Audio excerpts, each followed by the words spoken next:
नमस्कार छात्रों, शैक्षणिक सत्र 2020-21 में आपका स्वागत है। आशा है कि यह शैक्षणिक सत्र आप सभी के लिए काफ़ी शुभ रहेगा।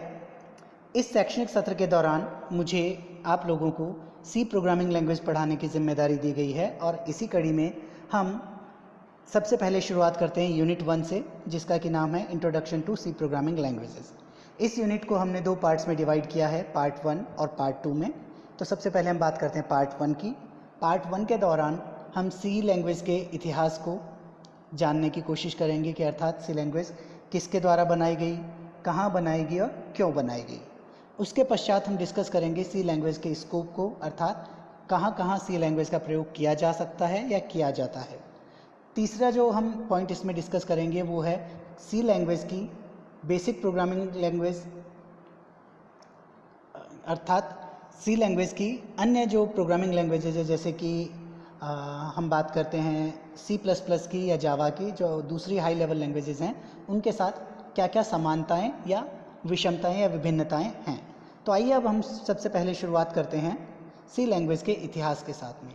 तो यहाँ आपको जो फ़ोटो में व्यक्ति नज़र आ रहे हैं वो हैं डेनिस रिची, और ये डेनिस रिची ही सी लैंग्वेज के फादर के रूप में या फाउंडर के रूप में जाने जाते हैं। सी लैंग्वेज का AT&T जो कंपनी है उसकी बेल लेबोरेटरी के अंदर 1972 में डेनिस रिची द्वारा खोज की गई या विकास किया गया था। ये AT&T लैब USA में लोकेटेड है। ठीक, यहाँ पे ये बात जानने योग्य है कि सी लैंग्वेज का जो उद्देश्य था वो था कि हम इसकी सहायता से सिस्टम एप्लीकेशन प्रोग्राम्स बनाएं और उन्हीं सिस्टम एप्लीकेशन प्रोग्राम की सहायता से हम हार्डवेयर्स के साथ इंटरैक्ट कर सकें या हार्डवेयर डिवाइसेस के साथ इंटरैक्ट कर सकते हैं, जिनमें मेनली हम बात करते हैं ड्राइवर्स की या कर्नेल्स की। सी प्रोग्रामिंग लैंग्वेज है उसको दूसरी प्रोग्रामिंग लैंग्वेजेस के लिए बेस की तरह भी यूज़ किया जाता है। बेस अर्थात उसका प्रयोग दूसरी अन्य प्रोग्रामिंग लैंग्वेजेस को डेवलप करने के अंदर भी किया जाता है।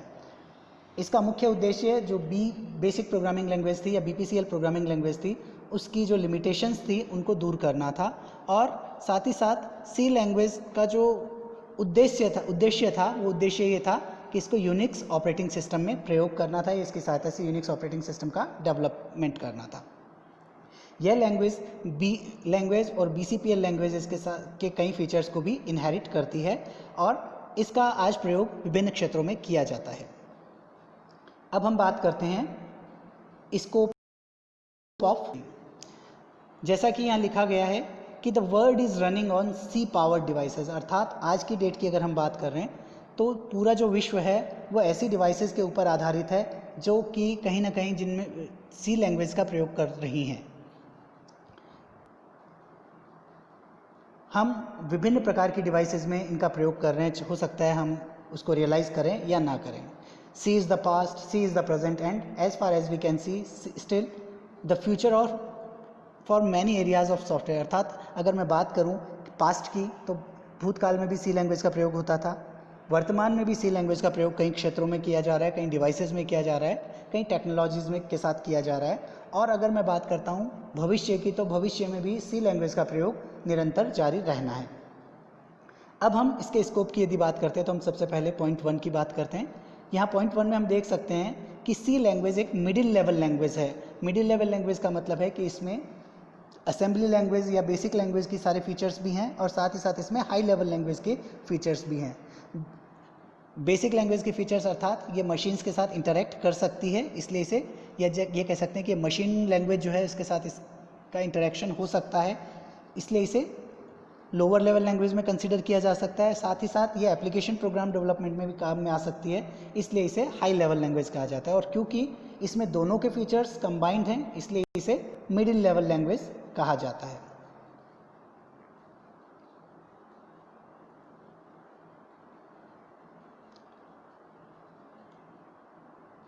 जैसा यहाँ लिखा है, it can be used for low level programming language such as scripting for drivers and kernels, अर्थात मशीन के साथ जब भी इंटरेक्ट करना है इसका प्रयोग किया जा सकता है। और साथ ही साथ ये कई फंक्शंस को सपोर्ट करती है जिनके द्वारा हाई लेवल जो प्रोग्रामिंग लैंग्वेज है उनके फीचर्स भी एक्सट्रैक्ट किए जा सकते हैं, यूज़ किए जा सकते हैं। दूसरे पॉइंट में हम यहाँ देखते हैं कि C is a structured programming language which allows a complex program to be broken into smaller program called function, अर्थात सी जो लैंग्वेज है वो स्ट्रक्चर्ड प्रोग्रामिंग पैराडाइम को यूज़ करती है, जिसके अनुसार एक बड़ी जो प्रॉब्लम है, एक कॉम्प्लेक्स प्रॉब्लम है, उसको छोटी छोटी प्रॉब्लम्स के अंदर डिवाइड कर लिया जाता है और हर एक प्रॉब्लम को एक फंक्शन की सहायता से, अर्थात अगर मैं कहूँ कि जो छोटी प्रॉब्लम्स है हर एक के लिए हम एक अलग फंक्शन डिफाइन करते हैं और उस फंक्शन की सहायता से हम उन छोटी छोटी प्रॉब्लम को सॉल्व करते हैं और लास्ट में उन सबको फिर कंबाइन करके एक प्रोग्राम की शक्ल दे देते हैं। तीसरे पॉइंट की अगर मैं बात करता हूँ कि various features of C including direct access to machine level hardware, the presence of C compilers, deterministic resources use and dynamically memory allocation make C language an optimum choice for scripting application and drivers of embedded system।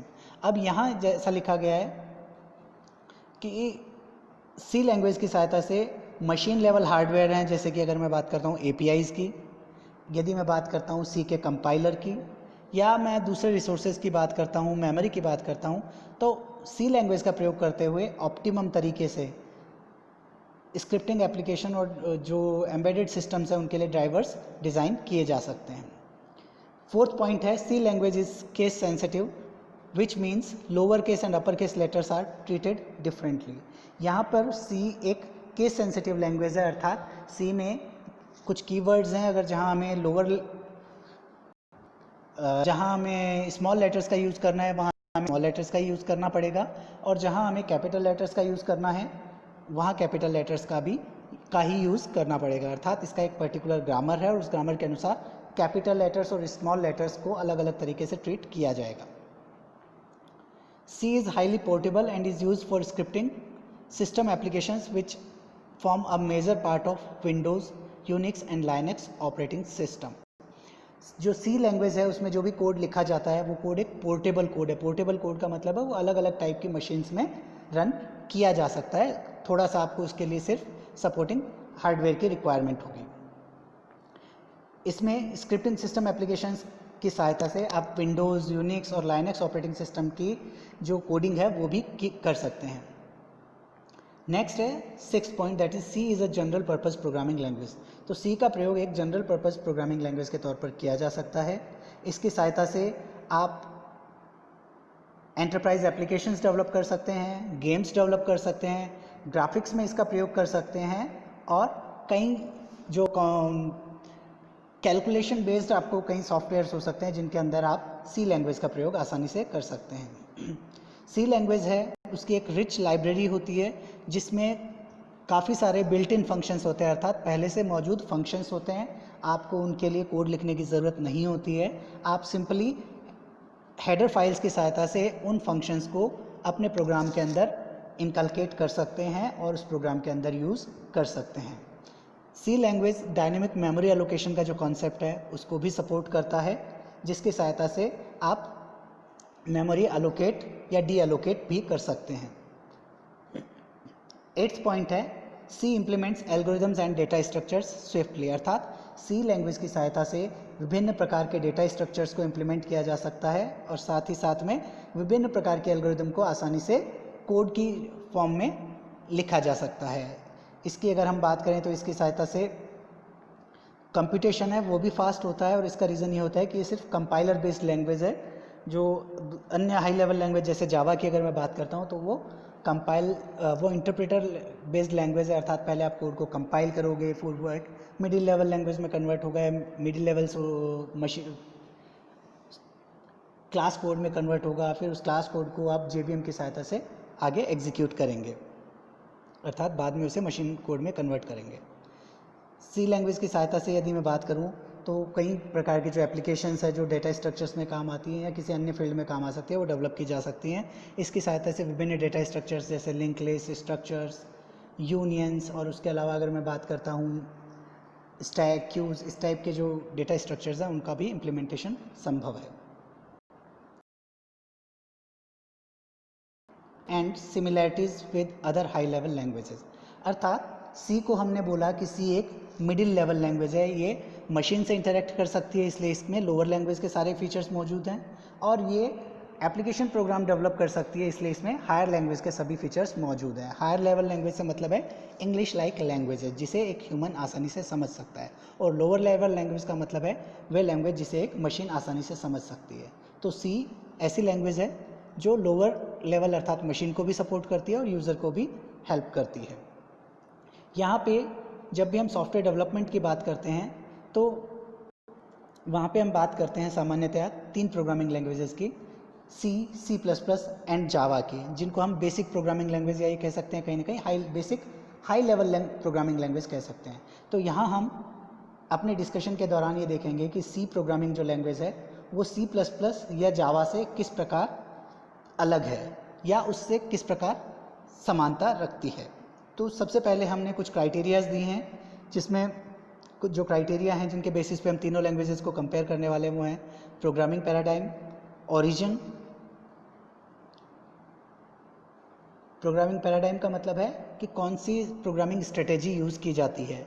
Origin का मतलब है इसका origin कहाँ से हुआ है, किसके basis पे इसको डेवलप किया गया है। डेवलपर अर्थात इसको किसने डेवलप किया था। ट्रांसलेटर अर्थात इसको एक सोर्स कोड से मशीन कोड में कन्वर्ट किस तरह किया जाता है। प्लेटफॉर्म डिपेंडेंसी की बात करें तो क्या ये प्लेटफॉर्म पे डिपेंडेंट है या इंडिपेंडेंट है, इसका मतलब हम नेक्स्ट लेक्चर्स में समझेंगे। कोड एग्जीक्यूशन है वो डायरेक्ट होता है या उसके लिए कोई और एनवायरनमेंट की ज़रूरत पड़ती है। अप्रोच की बात करें तो इसमें जो अप्रोच है वो कौन सी अप्रोच है, हम टॉप टू डाउन अप्रोच ले रहे हैं, बॉटम अप अप्रोच ले रहे हैं, क्या ले रहे हैं। फाइल जनरेशन है अर्थात जब भी हम कोड को कंपाइल करने के बाद में कौन सी फाइल जनरेट होती है। प्री प्रोसेसर डायरेक्टिव्स की बात करें तो अगर मैं वहाँ देखेंगे कि सी प्लस प्लस में कौन से प्री प्रोसेसर डायरेक्टिव्स यूज़ होते हैं, या जावा की बात करें तो वहाँ से कौन से पैकेजेस यूज़ होते हैं। कीवर्ड्स की बात करें तो अलग इन तीनों प्रोग्रामिंग लैंग्वेजेस में अलग अलग टाइप के कीवर्ड्स हैं। कीवर्ड्स क्या होते हैं इसकी डेफिनेशन हम हमारे अगले लेक्चर में समझेंगे। डेटा टाइप्स है कि जो विभिन्न प्रकार के इनबिल्ट डेटा टाइप्स हैं, उनके अलावा जो डिराइव्ड डेटा टाइप्स हैं, जैसे कि हमारे केस में स्ट्रक्चर और यूनियन हमने लिखा है यहाँ पे, तो वो कौन सी लैंग्वेज के द्वारा सपोर्ट किए जाते हैं और कौन सी लैंग्वेज उन्हें सपोर्ट नहीं करती है। नेक्स्ट है इनहेरिटेंस अर्थात एक पीढ़ी से दूसरी पीढ़ी के अंदर या एक पर्टिकुलर एरिया से दूसरे पर्टिकुलर एरिया के अंदर हम कौन से फीचर्स को ले जा सकते हैं और कौन से फीचर्स को नहीं ले जा सकते हैं। अगर फीचर्स को ले जा सकते हैं, उनकी फंक्शनलिटीज़ को ले जा सकते हैं, तो वो इनहेरिटेंस कहलाएगा। तो ये देखेंगे कि कौन सी लैंग्वेज उसे सपोर्ट करती है और कौन सी लैंग्वेज सपोर्ट नहीं करती है। इसी प्रकार ऑब्जेक्ट ओरिएंटेड प्रोग्रामिंग लैंग्वेज के जो अदर दूसरे फीचर्स हैं, जैसे ओवरलोडिंग की बात करें, उसको कौन सी लैंग्वेज सपोर्ट करती है या नहीं करती है। पॉइंटर्स, कौन सी लैंग्वेज में पॉइंटर्स का प्रयोग होता है या नहीं होता है। लोकेशन किन किन मीडियम से होता है या किन किन कीवर्ड्स की सहायता से होता है। एक्सेप्शन हैंडलिंग है, उसकी कौन सी लैंग्वेज उसे सपोर्ट करती है या नहीं करती है। टेम्पलेट्स की बात करें, डिस्ट्रक्टर्स की बात करें, और इसी प्रकार से स्टोरेज क्लास या डेटाबेस कनेक्टिविटी की बात करें। तो सबसे पहले हम शुरुआत करते हैं प्रोग्रामिंग पैराडाइम के साथ में। प्रोग्रामिंग पैराडाइम का मतलब है कि इसमें जो प्रोग्रामिंग स्ट्रेटेजी है वो कौन सी यूज़ होती है। तो यदि हम बात करें सी प्रोग्रामिंग लैंग्वेज की, तो सी प्रोग्रामिंग लैंग्वेज एक प्रोसीजरल लैंग्वेज है, अर्थात एक स्ट्रक्चर्ड प्रोग्रामिंग लैंग्वेज है जिसमें किसी भी एक बड़ी प्रॉब्लम को छोटी छोटी सब प्रॉब्लम्स में डिवाइड किया जाता है और उन सब प्रॉब्लम्स के लिए एक फंक्शन डिफाइन किया जाता है और उन फंक्शंस की सहायता से उस प्रॉब्लम को सॉल्व किया जाता है। इसलिए इसे प्रोसीजरल लैंग्वेज कहते हैं या फंक्शन ओरिएंटेड या स्ट्रक्चर्ड लैंग्वेज कहते हैं। सी प्लस प्लस की बात करें तो ये ऑब्जेक्ट ओरिएंटेड प्रोग्रामिंग लैंग्वेज है। ऑब्जेक्ट ओरिएंटेड प्रोग्रामिंग का मतलब है कि सी प्लस प्लस में हर एक जो पर्टिकुलर प्रॉब्लम हमें सॉल्व करनी है उसके लिए हम एक अलग क्लास बनाएंगे और क्लास के अकॉर्डिंग डिफरेंट ऑब्जेक्ट्स बनाएंगे और डिफरेंट ऑब्जेक्ट्स डिफरेंट काम कर सकते हैं। यहाँ यह बात ध्यान देने योग्य है कि C plus plus procedural language के सारे फीचर्स भी रखती है, क्योंकि ये सी का ही एक मॉडिफाइड रूप है। यदि मैं बात करूँ जावा प्रोग्रामिंग लैंग्वेज की,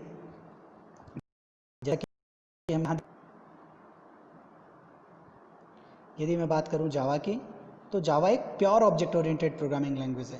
प्योर का मतलब है कि ये सिर्फ और सिर्फ ऑब्जेक्ट ओरिएंटेड प्रोग्रामिंग लैंग्वेज के फीचर्स को ही सपोर्ट करती है, प्रोसीजरल लैंग्वेज के कोई फीचर्स को सपोर्ट नहीं करती है। ओरिजिन की बात करते हैं, सी का जो डेवलपमेंट है वो बेसिक या BCPL जो प्रोग्रामिंग लैंग्वेज है BPC उसके आधार पे किया गया है, जबकि सी प्लस प्लस का जो डेवलपमेंट है वो सी के अंदर कुछ मॉडिफिकेशन करके उसमें कुछ प्रॉपर्टीज़ ऐड करके किया गया है, अर्थात उसका बेसिस सी लैंग्वेज है। जावा का जो बेसिस है वो सी और सी प्लस प्लस दोनों लैंग्वेज के फीचर्स की सहायता से डेवलप की गई है। डेवलपर, यदि डेवलपर्स की बात करें तो सी का जो डेवलपमेंट है वो डेनिस रिची द्वारा 1972 में किया गया था। सी प्लस प्लस का डेवलपमेंट ब्यार्ने स्टॉर्सट्रॉप के द्वारा किया गया था, जबकि जावा है वो 1991 में जेम्स गॉसलिंग द्वारा खोजी गई थी या डेवलप की गई थी। ट्रांसलेटर की बात करें तो सी और सी प्लस प्लस जो दोनों लैंग्वेजेस हैं, वे दोनों ही लैंग्वेज, चाहे मैं बात करूं सी की, कंपाइलर बेस्ड प्रोग्रामिंग लैंग्वेज है, अर्थात इनमें सोर्स कोड को कंपाइलर की सहायता से मशीन कोड में कन्वर्ट किया जाता है। जबकि यदि मैं बात करता हूं जावा की, तो जावा के अंदर प्रोग्राम को पहले कंपाइल किया जाता है और उससे एक इंटरमीडिएट कोड जनरेट होता है जिसे हम बाइट कोड कहते हैं। उस बाइट कोड को फिर इंटरप्रेटर की सहायता से मशीन कोड में कन्वर्ट किया जाता है। नेक्स्ट है प्लेटफॉर्म डिपेंडेंसी। यदि मैं प्लेटफॉर्म डिपेंडेंसी की बात करता हूं तो यहाँ हम देख सकते हैं कि सी और C plus plus platform dependent programming language है, जबकि जावा प्लेटफॉर्म इंडिपेंडेंट लैंग्वेज है। प्लेटफॉर्म डिपेंडेंट का मतलब है कि डिफरेंट मशीन्स पे कोड डिफरेंट बिहेवियर कर सकता है, जबकि जावा के केस में इसमें एक इंटरमीडिएट कोड बाइट कोड होता है, उसी के कारण ये प्लेटफॉर्म इंडिपेंडेंस हासिल करता है। नेक्स्ट है कोड एग्जीक्यूशन। तो जब अगर हम बात कर रहे हैं प्लेटफॉर्म इंडिपेंडेंस की, तो सी और सी प्लस प्लस के केस में क्योंकि डायरेक्टली ही ये सोर्स कोड से मशीन कोड में कन्वर्ट हो जाती है, इसलिए इसमें कोई भी कोड एग्जीक्यूशन के लिए कुछ दूसरा हमें एनवायरनमेंट की ज़रूरत नहीं पड़ती है। जबकि यदि मैं बात करता हूँ जावा की, तो जावा के केस में हमें एग्जीक्यूशन के लिए जेवीएम का यूज़ करना होता है, that is Java virtual machine. Approach, यदि अप्रोच की बात करें तो सी और सी जो लैंग्वेज है वो एक प्रोसीजरल लैंग्वेज है या स्ट्रक्चर्ड लैंग्वेज है, इसलिए उसमें टॉप डाउन अप्रोच का प्रयोग किया जाता है। जबकि सी प्लस प्लस को हम यदि ऑब्जेक्ट ओरिएंटेड प्रोग्रामिंग लैंग्वेज के रूप में कंसीडर करें तो वहाँ बॉटम अप अप्रोच का प्रयोग किया जाएगा, और क्योंकि जावा भी एक ऑब्जेक्ट ओरिएंटेड प्रोग्रामिंग लैंग्वेज है, वहाँ पर भी बॉटम अप अप्रोच का ही प्रयोग किया जाता है। फाइल जनरेशन की बात करें तो क्योंकि सी या सी प्लस प्लस के केस में डायरेक्ट सोर्स कोड से मशीन कोड जनरेट होता है, इसलिए उसमें जो फाइल्स होती हैं वो EXE फाइल के रूप में होती हैं, अर्थात वो डायरेक्ट एक हमें ऑब्जेक्ट कोड क्रिएट कर देती हैं। जबकि जावा के केस में क्लास फाइल जनरेट होती है जिसको हम इंटरमीडिएट कोड कहते हैं या बाइट कोड कहते हैं। प्री प्रोसेसर डायरेक्टिव्स की बात करें तो सी या सी प्लस प्लस के केस में, जैसा कि हम यहाँ देख पा रहे हैं, हेडर फाइल्स का प्रयोग किया जाता है जिसमें हम हैश इंक्लूड या हैश डिफाइन का प्रयोग करते हुए उन फाइल्स को यूज़ करते हैं। जबकि जावा के केस में पैकेजेस के थ्रू यह काम किया जाता है। कीवर्ड्स की यदि हम बात करें तो सी जो प्रोग्रामिंग लैंग्वेज है वो 32 कीवर्ड्स को सपोर्ट करती है, जबकि सी प्लस प्लस 63 कीवर्ड्स को सपोर्ट करती है, जावा 50 कीवर्ड्स को सपोर्ट करती है। डेटा टाइप्स की बात करें तो यानी डिराइव्ड डेटा टाइप्स की मैं यहाँ बात कर रहा हूँ, यूनियन, स्ट्रक्चर आदि की, तो सी और सी प्लस प्लस दोनों के केस में इनको सपोर्ट किया जा सकता है।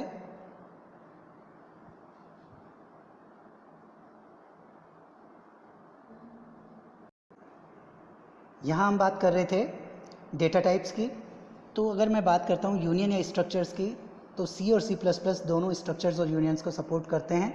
जबकि डिराइव्ड डेटा टाइप्स की बात करूँ तो जावा डिराइव्ड डेटा टाइप्स को सपोर्ट नहीं करती है। इनहेरिटेंस की बात करूँ तो इनहेरिटेंस यदि हम बात करें सी लैंग्वेज की, तो सी लैंग्वेज क्योंकि प्रोसीजरल लैंग्वेज है, ऑब्जेक्ट ओरिएंटेड प्रोग्रामिंग लैंग्वेज नहीं है, अतः ये इनहेरिटेंस को सपोर्ट नहीं करती है। जबकि सी प्लस प्लस और जावा दोनों ही ऑब्जेक्ट ओरिएंटेड प्रोग्रामिंग लैंग्वेज हैं, अतः दोनों ही इनहेरिटेंस को सपोर्ट करती है। सी प्लस प्लस सभी प्रकार के इनहेरिटेंस को सपोर्ट करती है, जबकि जावा एक स्पेसिफिक टाइप, अगर मैं बात करूँ मल्टीपल इनहेरिटेंस, उसे सपोर्ट नहीं करती है। इस मल्टीपल इनहेरिटेंस की जगह वहाँ पर इंटरफेसेस के कॉन्सेप्ट का यूज़ किया जाता है। नेक्स्ट है ओवरलोडिंग। ओवरलोडिंग अर्थात डिफरेंट टाइम पर डिफरेंट बिहेवियर, अर्थात एक ही कॉन्सेप्ट, एक ही चीज़ वो अलग अलग समय पर अलग अलग व्यवहार करे, जो कि कहीं ना कहीं पॉलीमॉर्फिज्म से रिलेटेड टर्म है। सी अगेन क्योंकि एक प्रोसीजरल लैंग्वेज है, ऑब्जेक्ट ओरिएंटेड प्रोग्रामिंग लैंग्वेज नहीं है, अतः यह ओवरलोडिंग को या पॉलीमॉर्फिज्म को सपोर्ट नहीं करती है। यदि मैं बात करता हूँ सी प्लस प्लस की, तो C plus plus operator overloading और फंक्शन ओवरलोडिंग दोनों को सपोर्ट करती है, जबकि जावा ऑपरेटर ओवरलोडिंग को सपोर्ट नहीं करती है। पॉइंटर्स की बात की जाए तो सी और सी प्लस प्लस दोनों प्रोग्रामिंग लैंग्वेजेस में पॉइंटर्स का प्रयोग किया जाता है, जबकि जावा में पॉइंटर्स का प्रयोग नहीं किया जाता है।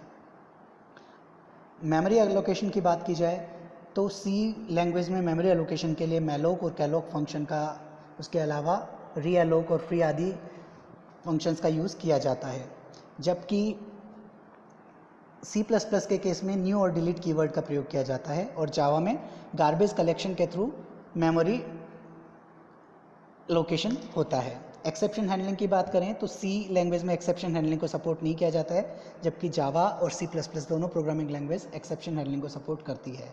सी के अंदर और जावा के अंदर टेम्पलेट्स का कॉन्सेप्ट नहीं होता है, जबकि C++ के अंदर टेम्पलेट्स सपोर्टेड होते हैं। डिस्ट्रक्टर्स जो होते हैं सी के अंदर अगेन कंस्ट्रक्टर या डिस्ट्रक्टर दोनों ही नहीं होते हैं, जबकि C++ के अंदर डिस्ट्रक्टर्स और कंस्ट्रक्टर दोनों होते हैं। जावा में डिस्ट्रक्टर्स नाम का कोई कॉन्सेप्ट नहीं होता है। मल्टी थ्रेडिंग या इंटरफेस की बात करें तो सी और जैसा मैंने पहले भी बताया था तो सी और C++ में इंटरफेसेस का या मल्टी थ्रेडिंग का कॉन्सेप्ट नहीं होता है, जबकि जावा में ये दोनों कॉन्सेप्ट्स होते हैं। डेटाबेस कनेक्टिविटी की बात की जाए तो सी और C++ के थ्रू डेटाबेस कनेक्टिविटी नहीं हो सकती। इसके लिए आपको फाइल हैंडलिंग का प्रयोग करना होगा। एक फ़ाइल के अंदर आपको डेटा रखना होगा और उस फाइल से एक्सेस करना होगा, लेकिन डेटाबेस कनेक्टिविटी अदरवाइज़ नहीं होती, जबकि Java programming language database connectivity को सपोर्ट करती है। स्टोरेज क्लास की बात की जाए तो सी और C++ के अंदर स्टोरेज क्लासेस होती हैं, जिसको हम हमारे सिलेबस के दौरान पढ़ेंगे भी कि डिफरेंट टाइप की स्टोरेज क्लासेस क्या क्या हैं, लेकिन जावा के केस में कोई भी स्टोरेज क्लास नहीं होती है। तो हमारे इस डिस्कशन के दौरान हमने जाना कि जो सी प्रोग्रामिंग लैंग्वेज है उसकी C++ या जावा से क्या समानताएं हैं और क्या क्या असमानताएं हैं। आशा है आपको ये लेक्चर समझ में आया होगा। इस लेक्चर को ध्यान से देखने के लिए आप सभी का धन्यवाद। Thank you. अगले लेक्चर में हम डिस्कस करेंगे सी लैंग्वेज के दूसरे फीचर्स के बारे में, अर्थात सी लैंग्वेज के फीचर्स क्या हैं, सी लैंग्वेज क्यों यूज़ की जानी चाहिए और साथ ही साथ कौन कौन से एप्लीकेशन एरियाज़ में सी लैंग्वेज का प्रयोग किया जा सकता है। धन्यवाद।